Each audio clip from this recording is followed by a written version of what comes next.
Welcome to the Life Success and Legacy Podcast. We're glad you're here, and we hope you enjoy the episode. Hey, everybody. Welcome back to this episode of the Life Success Legacy Podcast. My name is Chris Bay, and I hang out here quite often with you all. And I am joined today by a couple other yahoos. The king, the founder, Michael K. Everett. What's up? How are you? Good. Excellent. And out of Houston, Texas, we have Mike Kwong. How are you, sir? Yeehaw. All right. Yeehaw. You're such a cowboy. Right. You own some cattle, though, don't you? Oh, contracts on the cattle. Yes. That is Do you true. have cowboy boots, Mike Kwong? I don't, but the daughter does. She's got a couple pairs. She used Does to ride she? horses. So yeah. I have cowboy boots. Yeah, and that's weird. Yeah. Do they have golf spikes in them in the bottom of them? Ooh, now I haven't gotten that far, but that is a super great idea. You know how you can get those things during the snow? You can, strap them on your shoes. Yep. That would work. There That you would go. totally work. Even though I'm kind of clunky in cowboy boots, but I look good. No doubt. All right, gentlemen. Well, Life Success and Legacy sent you guys off to Birmingham, Alabama, to attend the Nelson Nash Institute think tank. And you both had some various perspectives on that, which we want to hear. We want to share with the listeners so you can kind of give them a taste as from your lens, what the think tank was about, what nuggets can you bring back and share with our listeners. Mike Everett comes from the lens of been to a bunch of these, presented at a bunch, presented this time. You've seen the think tank over time, and we'd love to hear that perspective. Mike Kwong has the perspective of this was your first think tank that you've attended. Yeah. So let's jump into this. And just Mike Kwong, let's start with you. I agree. From your perspective, your first time, like not knowing what you were walking into and getting to be there, meet people, listen to the speakers, have those side conversations, all the things that are the think tank. From you, just a general, we'll get to bullet points like, what are your takeaways, those kinds of things, but just general, what was your experience like, and what would you share with the listeners from that experience? Absolutely. I texted you, Chris, this message. I was like, I'm like a kid in a candy store, and it was funny. Like I'd been, so excited about IBC for years now. And just to see all the big names all together, in the flesh, it was kind of, I was a little bit starstruck, but it was really awesome too, to finally come to a place where so many people were of like mind and spirit, and sometimes it felt like for us early on, before we met you guys, especially, it felt like we're the only ones that know about this. That can't be possible, right? Right. So starting with your podcast and meeting you all, that was great. But getting to the think tank again was like, coming into a big ocean of other, like-minded fish so just that energy and the love for, IBC, the mission and the spirit of Nelson being there. It was really cool too. It was very, very moving. So what were some of your favorite parts of the think tank? Not specific information, but just the experience as a whole. Yeah, just meeting, all the other people there and just seeing that, there's other people doing, some great work around the country. It was nice to have the breakouts in between the chat. They'd have the formal lecture, and then, in between we'd get to mingle and everything. But yeah, it was too short, I tell you. I still remember my very first think tank. I was actually still a school principal, and Mike Everett was kind enough to invite me to attend. I don't even think I was licensed yet. You weren't. I was just going down to learn, and it was really fantastic. And I'm a learner, right? as an educator. I like learning stuff. So I loved every little bit of it and soaked up. I had so many notes and there's just way too much information to take in. At some point, the brain gets full and you're like, okay, I got to walk away with what I've got to this point. Mm-hmm. Yeah. Mike Everett, you got to present. I did. Yeah. And I'm curious what you would say was the main takeaway you hoped to leave people with your presentation. And then I think you also talked about how you felt like there was really a theme from the presenters that was reinforced in different ways. What was that theme and how did you contribute to it? Well, I'll just tell you the overall theme. It got back to the basics. I mean, literally every single presenter, not one deviated off of the book. They literally got back to the basics, and every single presenter used multiple pages within the book for part of their presentation. I thought it was interesting too that a number of the presenters utilized illustrations from their favorite carrier to bring back the point that Nelson made in his book on the 40 base 60 PUA, give or take, a percentage in there, whether it be even up to a 50-50 or even a 35-65. So there was a real undercurrent of, what, Nelson did a whole lot of work in this 92 pages. Why don't we stay true to it? Which that's what Life, Success, and Legacy has done since day one. So I was struck, I was moved by the fact that when David picked all of the speakers that were present and that presented, except for one, all of these guys had been doing this for a long time. I think about Tim Urich. Tim Urich adopted IBC back in 95, 96. He was literally the earliest. The book. He did. I remember I was talking to Tim a little bit in one of the breakouts, and he said, I remember calling the infinite banking concept office, and he goes, Nelson Nash answered the phone. And we talked on the phone for probably an hour, and he says, hey, I want you to come to Wilkes-Barre, Pennsylvania.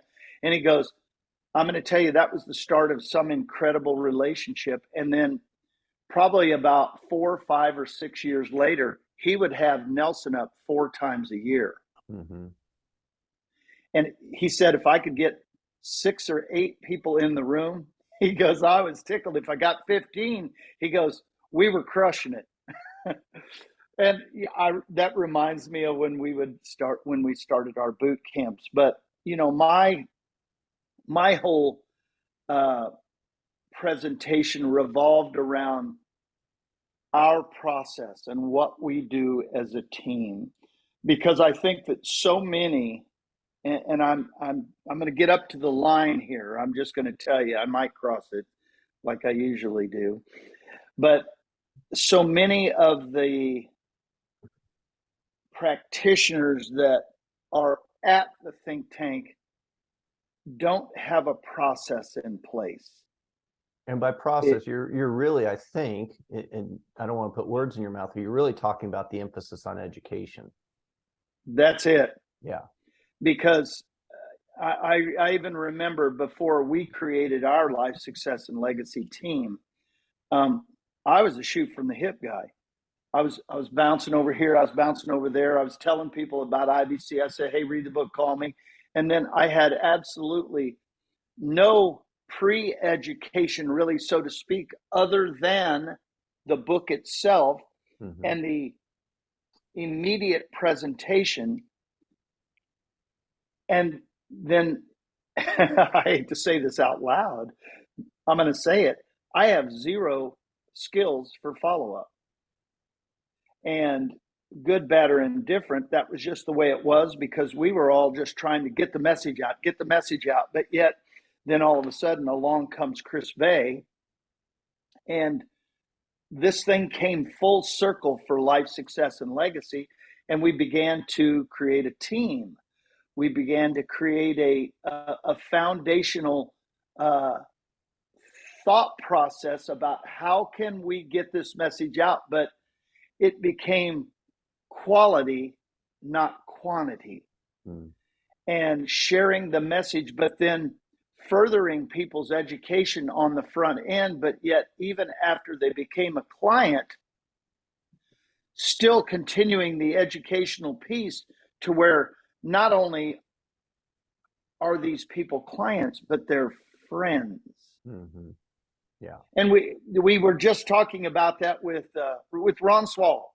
Yeah. Ron Swall is a perfect example of what we do and how we continue to maintain this incredible communication and incredible friendship. So back to my presentation, it was really about giving people some concrete steps of how they could create a process for themselves and then take their clients to a level that we are experiencing. I'm telling you, I'm convinced that not very many agencies in the country are taking the educational piece of IBC to the level that we are. Mike Kwong, I'm kind of curious from your perspective, one, getting to watch Mike present, and then and seeing the other presenters. I'm curious what themes that you saw, and you can take either of these questions, either the themes that you saw from the different presenters, like were there dots that were connecting for you, like, oh, they're hitting on this. And then secondly, how did you see the other IBC practitioners respond to Mike's presentation because about our process and those kinds of things? Like, was there interest in learning more? Those kinds. I know that we had a slew of people. That's a Kansas word, slew. We had a bunch of people sign up for the webinar. IBC practitioners signing up for the webinar the next week, right? Because they wanted to see that first level of education. So I'm just kind of curious what your observation watching all this happen was. Yeah, I mean, I would definitely echo what Mike already said as far as like the theme underlying, if you would. I mean, it wasn't like officially known as that, but there was, emphasis towards getting back to, the basics, and there was discussion about premium design, balance and all that type of thing for long-term, performance and all that technical stuff. But also, as far as the second point you said, about like, I was just curious, did you see people like, oh, Mike Everett and their team, they've got a process, and man, I want to learn more about that? Or was it more like, yeah, we've got our process too? Because the think tank's all about sharing ideas. Right. No, absolutely. And that was the cool thing to see everyone kind of, on the same page as far as, okay, we're IBC, champions, right? Or messengers.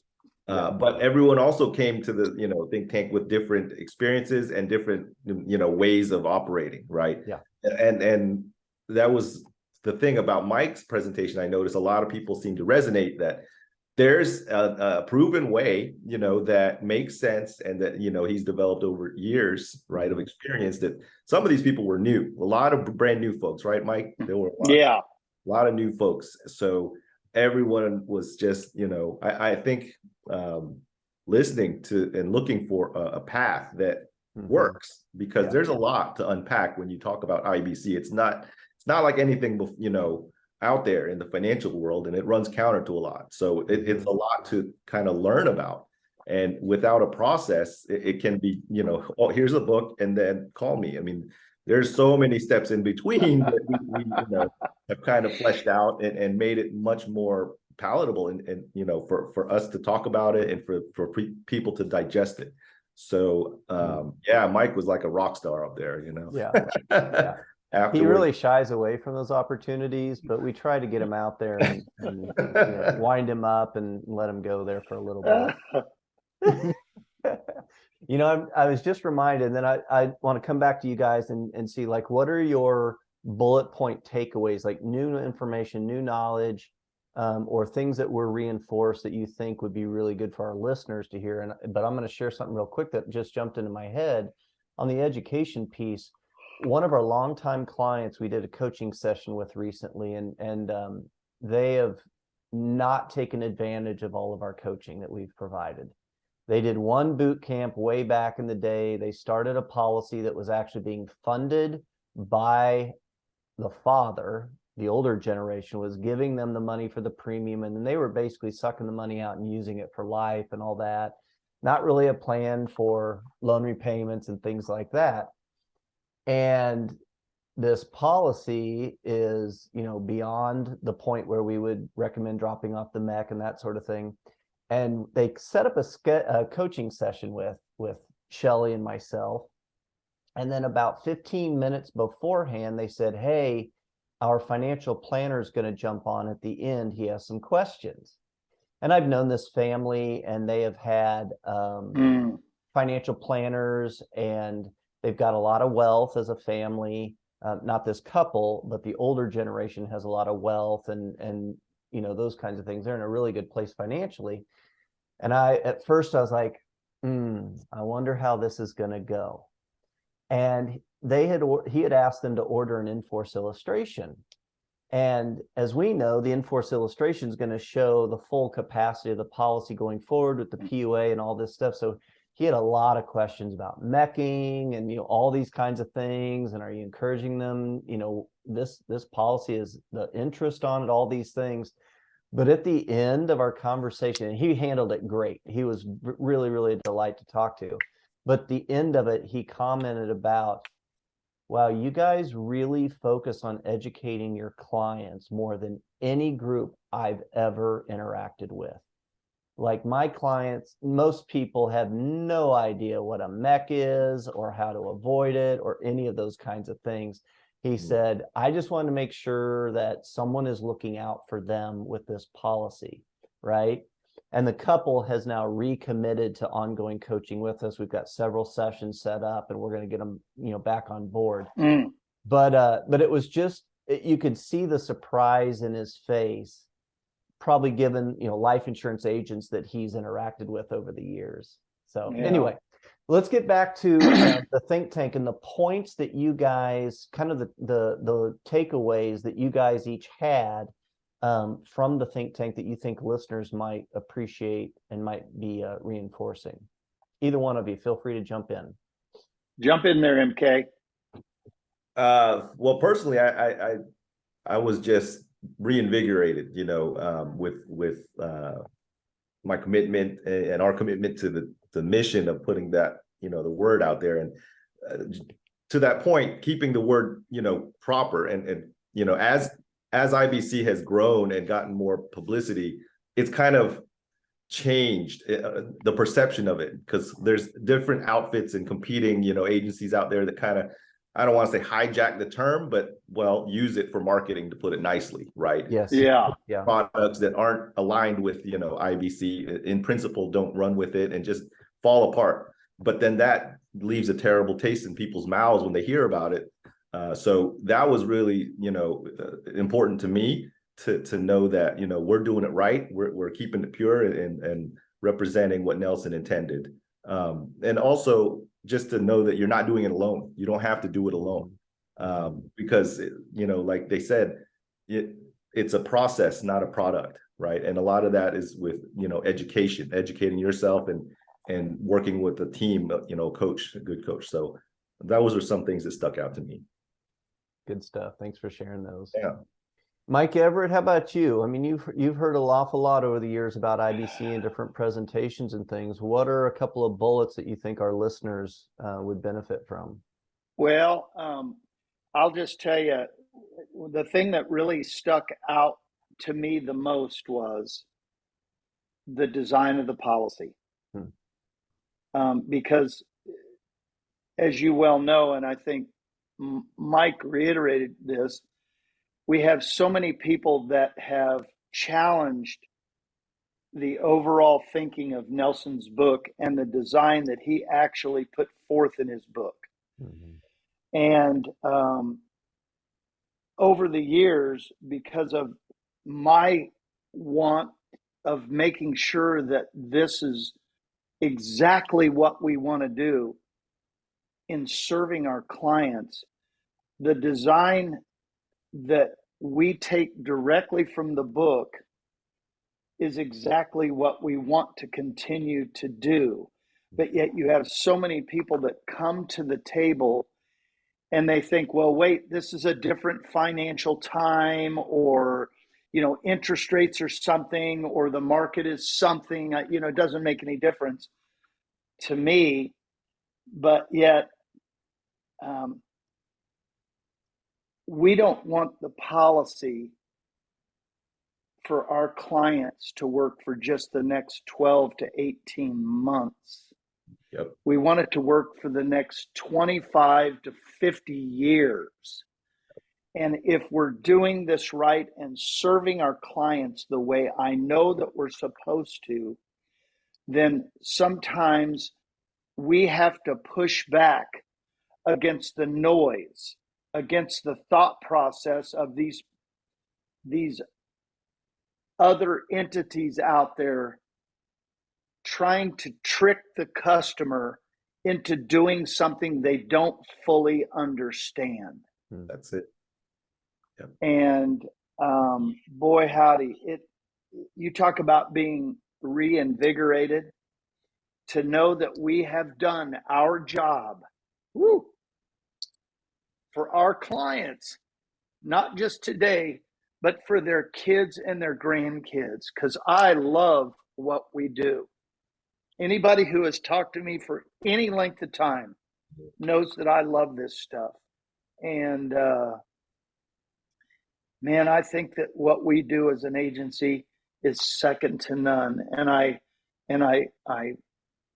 am thankful for our team and the level of, number one, the level of education that we have and continue to have, the level of commitment that we have and continue to have for not just each other, but for the people that are coming to the table to learn, to educate themselves about IBC. But then you even just, you even made mention of it, Chris, these longtime clients coming back to the table and still not completely immersed in the whole IBC system and process that we have, but yet us being patient and us saying, hey, maybe there's something you're not looking at. And then if we give them this one piece,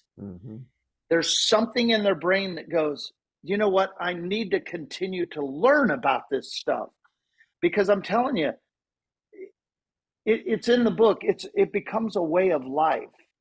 It becomes a way in which we can truly control and truly manage the cash flow that God has blessed us with, period. It's not difficult, but yet it's difficult. I just received an email from a young man who was a client of ours for a very short period. We spent time educating him. He started his policy. He then actually surrendered his policy and went with somebody else with a different design. Right. So he started the policy, dropped it very shortly, and then went with someone else. And I just received an email, and it was entitled, the subject was The Prodigal Son.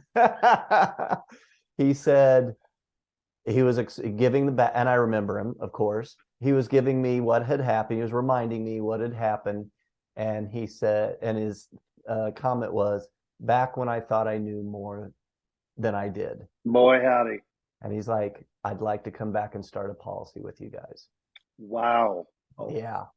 And so that was kind of interesting, you know, because we invest a lot of time in the education process and things and getting people up and started, and then to leave, right, to surrender your policy and leave, and then it's hard. turn around and come back. I don't I can't remember anyone who's actually done that whole full circle thing, where they actually started a policy, dropped it, and then came back and asked for another one.